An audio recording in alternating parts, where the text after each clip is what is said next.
What up, old guy crew? The comments section wanted a fully locked triangle escape, so that's what we have. We have Mr. Akins, one of Rickson Gracie's black belts. He is considered to be one of the most elite instructors in the world, up there with Danaher. Some say they're about the same. Some say one is better than the other. Moving on, Mr. Akins. Get us out of this frickin' triangle, will ya? So we're gonna do this one, okay? So the idea is this: I'm gonna hop up to my feet. Okay. So from here, I'm locked in. Even if you have your hands behind my head, right? I hop up to my feet, and what you notice is when I'm here, it's really difficult for you to shoulder walk. Shoulder walk. Do you see how I put my hand here? Yeah.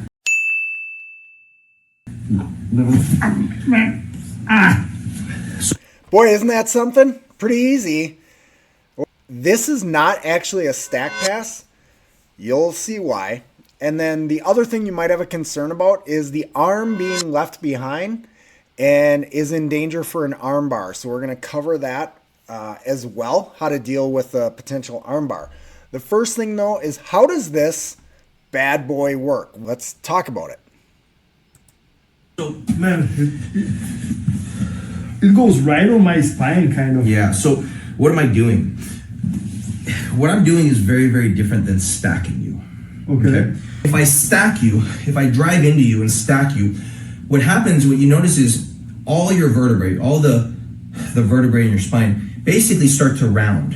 What I'm doing with this defense or this escape is I make sure I actually jump up. You see how I jump up to my feet? Yep. The goal is actually to put all your weight over your neck. Like very, very, very slow motion, if there's a way to do that. Yep. So I do this. Okay. Yeah. Now, Right here, guys, a couple things that you want to pay attention to. His right arm is driving down towards the mat. He has a lapel grip right here. You don't need to grip the lapel. Typically what I'm doing is I'm just driving my fist into the mat. Whatever you need to do to prevent the shoulder walk for the escape. That's critical. And that's why you're hopping up to your feet. Now, one thing I do want to mention here, I'm going to explain this the best I can, but it really is helpful. At least the guys I've been working with on this, they say it is. When you hop up like that, and what the camera doesn't show is they're actually looking eye to eye. You're trying to get your body parallel as best you can, lined up with your training partner. So essentially what you're making him do is a backward roll straight over his head. If you think about when we warm up or whatever and we're doing backward roll and you're going over one shoulder, that's not this. You're bringing him directly over his head. So if you visualize, think way back to when you were a kid and your dad might have put you on his feet and held you up like an airplane. Essentially that type of motion, when you're going over the head, you're wanting to stay level like that, and that's what breaks the triangle. look, try to shoulder walk. Okay. See how I bring you over your Yes. knees? I lock in the triangle. So I'm here. Do you see how I hop up? Yeah. Do you feel how I'm on your shoulder right now? So right now, you feel you can still squeeze, right? And you still feel comfortable keeping your legs locked. Yeah. Do you see how?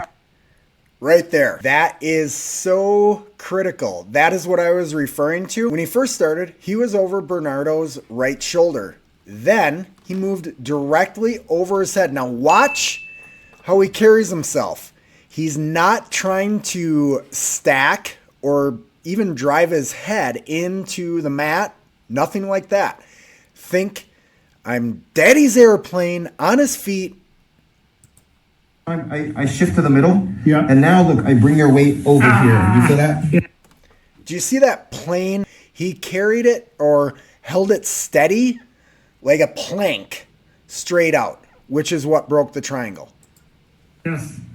And what you're saying is that if your hand were not on my shoulder, I would be able to turn and keep the Sometimes you can triangle. shoulder walk. The other thing, important thing too is if my hand goes to this side, you can arm walk, could arm walk, yeah. right? So my hand goes to this side, right? Yeah. Now, one of the things I have to watch out for with this defense is that you transition to the arm lock right after, right? Okay. So here's the thing. I'm here, right? And when I hop up and I start to defend, yes, this, right? Yep.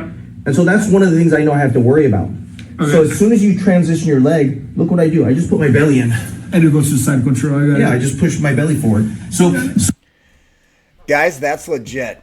Where some of the guys were struggling with that at the gym is they didn't realize what a mental connection you need from having your arm in a submission, like you just went from triangle to armbar. In order to execute this, he is driving his belly. So you have to visualize and try to make your hips thrust forward in order to get this to work. But he straightens up and kind of drives in with his belly, and he just collapses on Bernardo. So as soon as you transition your leg, look what I do. I just put my belly in.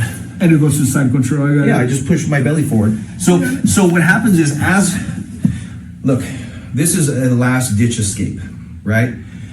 If I don't do something about it, I'm finished. I agree. Last ditch escape and the last part of the video. If you have any questions, drop a comment. Maybe give a thumbs uppy, or if there's those hype points, I don't know what those are, but if you got them to spare, I'd take one if you liked it that much.